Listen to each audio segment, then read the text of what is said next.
much about alumni relationships. How would you work to promote these and engage with the alumni?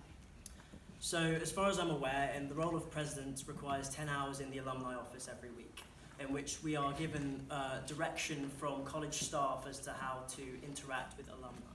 I'm open to embracing that kind of unusual dynamic with college staff, where on one hand you are essentially running the SJCR, you're an equivalent to them, and in another regard you're sort of their employee. And that's something that I'm able to embrace and work on and listen to in terms of how to develop alumni relations. Personally, I believe I'm a personable person. I can discuss things with various different people of all ages, from all backgrounds, and I believe that with drumming up alumni support, supporting John's Eagles, I have several ideas for new different things, and incorporating my policy of online suggestion boxes and sort of suggestion polls, using those to inform what the student body would like from the alumni and how we can move that forward in a more general perspective. Okay, Ron? If you vote for another candidate, you may have a different opinion.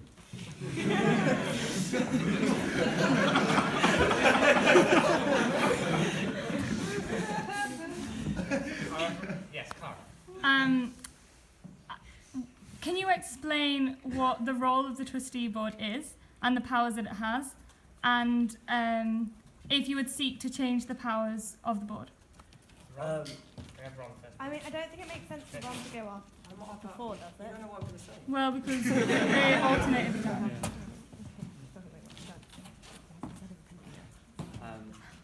If you vote for another candidate, you may hear a different opinion. So the main duties of any trustee board for a charity are to make sure that they're carrying out their purposes for public benefit is the first point, which in community outreach, obviously, we're using that, and the public benefit is essentially for education. Alongside that, you've got to comply with the charity's governing document and the law behind that, act in the charity's best interests, manage the charity's resources responsibly, act with reasonable care and skill, and ensure that the charity is accountable. Sorry, I actually meant the role of the specific SJCR trustee Okay. board, so the constitution outlines the powers of the trustee board, that's what I wanted to sure. explain. So the trustee board, as far as I'm aware, the external trustee board and the internal trustee board consists of, it's 4 external trustees? Four external trustees, one of which is being Three three external trustees No, and 3 that are being replaced. Sorry, 3 that are being replaced. So 4 external trustees, 3 that are being replaced. And we have 3 internal trustees as well, which is... 5 internal trustees. Well, okay, that's fair. Well, I want to make a point about this, actually, is that in terms of the Constitution, the specific nomenclature that's used for the various roles of the trustees, I'm not entirely 100% aware of the specific wording. However, what I would like to point out at this point is the accessibility of the Constitution document, although it is readily available, isn't as accessible as it could be. I feel like there are ways in which we can use this document in a better way within meetings, providing physical copies at meetings so people are able to read up on these matters. Overall, of course, if I was elected president, I would become much more aware of the various parts of the trustee board. I know in principle, I know the legality behind it, but the individual sort of nomenclature and the decision behind it, I'm not entirely fully aware of, but that's something that I'll definitely be working with Cara towards understanding and getting a better knowledge of. Okay. At this point, can we accept that Ron is going to be saying the same thing to switch every question, so we don't need to hear it every time, unless you really want to? I don't know. Would you like to? Yeah. Okay. In that case, any more questions? Got a few more. Andrew. In terms of the board of trustees, at the moment, we have the potential to be going through quite a big change. Currently, the chair of the board is an external trustee. In the past, it's been an internal trustee in the body of the president. What do you think are the benefits and disadvantages of having an external or an internal trustee as the chair? And if we were to have 3 completely brand new members of the board, who do you think should be the chair? So, in terms of the advantages and disadvantages of the internal external trustee board member being the chair, I think the important thing with the trustees is that they are required to be acting legally in the best interests of the charity involved, which is the SJCR, obviously. I think that the advantages and disadvantages of having an internal trustee member, such as the president, obviously would perhaps sway the meeting sort of guidance towards an inner student voice, which is something I'm most certainly interested in looking towards. However, I don't think that in particular it would be particularly advantageous or disadvantageous to have an internal or external trustee as the chair.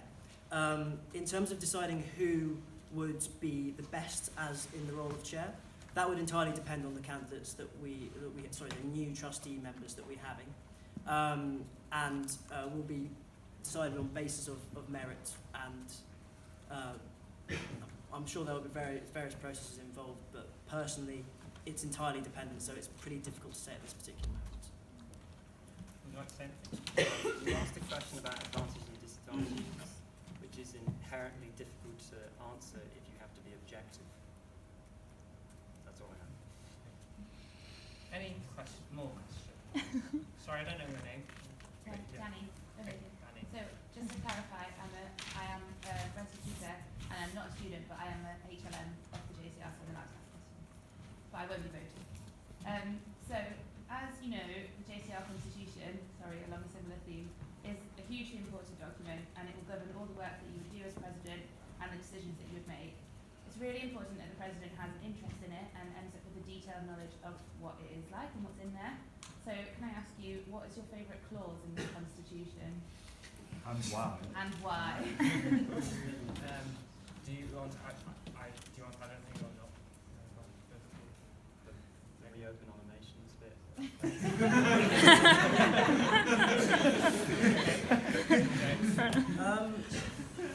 So one of the favourite clauses that I read was that where the college is given more than one vote in SU elections, the president is able to have a vote.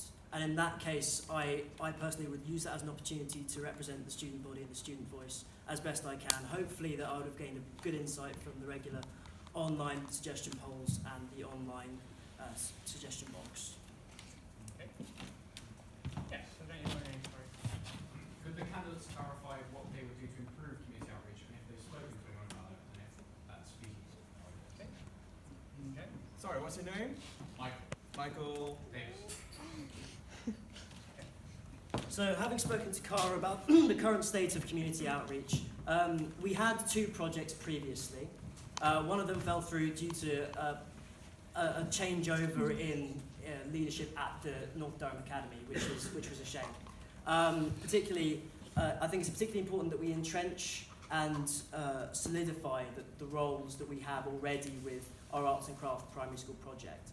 But more so by investigating specifically with North Durham Academy, doing all that I can to communicate them, to see if we can pick up that tutoring scheme, to improve that community outreach from at an older age for older students. Ron doesn't talk to people. Yes, over there. Lewis Eden, Orthodox Cranmer Hall. What would you propose as ways of improving the community fellowship between the different common rooms we have here? So, Cara, so we've had University Challenge in different common rooms. Any other suggestions on what events we could do to help build relations between the common rooms? For me, Anything? they're all personal opinions. Okay, yeah, Can't really so know. no. So in terms of improving relations, there are several parts of this that I'm interested in. In terms of organisation and communication between the common rooms, I want to be integrating the executive committees of not just the Cranmer Hall Executive Committee, but also the SJCR and the MCR Executive Committee. On a basic level, on a social level, so that people know who their counterparts are in various common rooms, people know who to speak to and who to jointly organise events with. I feel like most people, when it comes down to it, are willing to integrate. I think essentially the issue generally is communication between the common rooms. So that would be the first step. In terms of specific events, I mentioned briefly in my speech to do with events that will draw upon the experience of Cranmer members. A lot of people in Cranmer Hall, before they join here, have had previous lives, previous working lives, previous employments that you wouldn't even believe. And we have a rich tapestry of people in Cranmer Hall who will be able to give us extra knowledge and experience. I think Q&As are a brilliant way of doing that.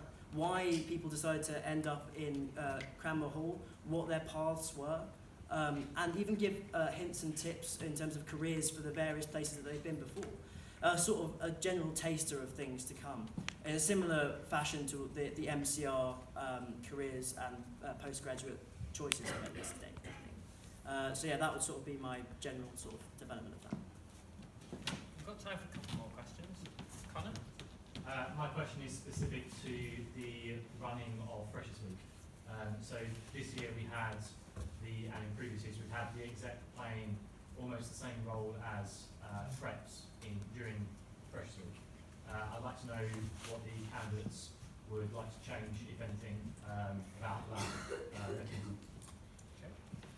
So I was involved quite a lot with Enya's inquiry into Freshers Week. For those of you who don't know, the way in which Freshers Week has been run in previous years has been deemed to be not acceptable, and we're looking to change the way in which we're doing that. One of the things that you've brought up, Connor, to do with the use of the exec, it is part of a broader issue to do with the use of the team and the working conditions that we use them for. I think it's incredibly important that members of the SJCR exec are present and seen and contactable and accessible to freshers. They're ultimately the people that are looking after them or their needs and the future of the SJCR throughout the year. The Freshers Week reps play a vital role, but they won't be there necessarily throughout the year. So it's incredibly important that they're still visible. However, I would definitely be open to ideas and suggestions to do with changing the role of the exec so that they are dealing with different times of the day to what they usually would be. I know there's been an issue with executive members who have applied for a role and haven't necessarily applied to be a FREP. And I think that's a fair comment. I think that's a fair statement to make. So I think looking at that, looking at the role of the exec as perhaps equal but separate from the role of the FREP is definitely something I'd be open to changing.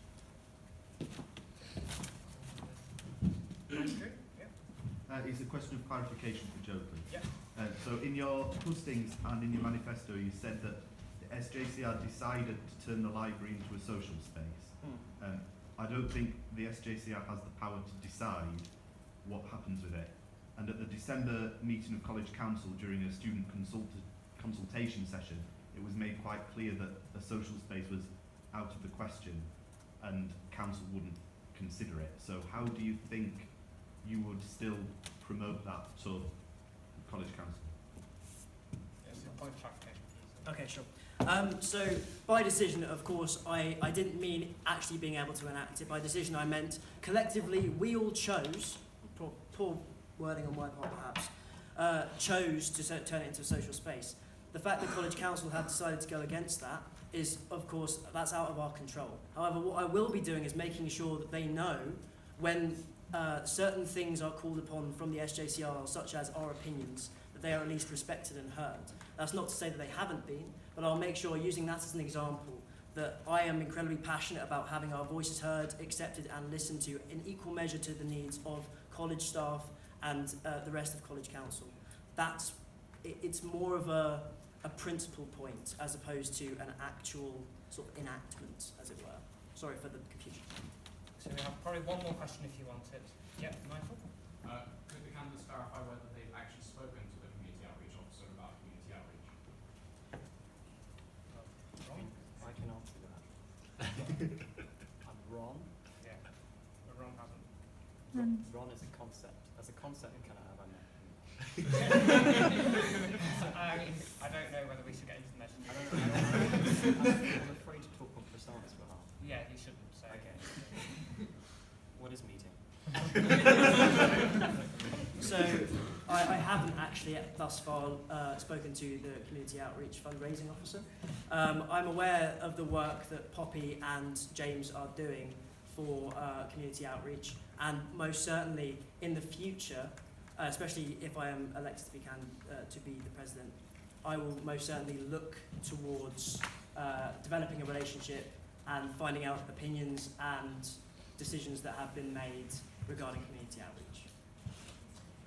Okay, so thank you once again to our candidates. Another big hand, please. For them.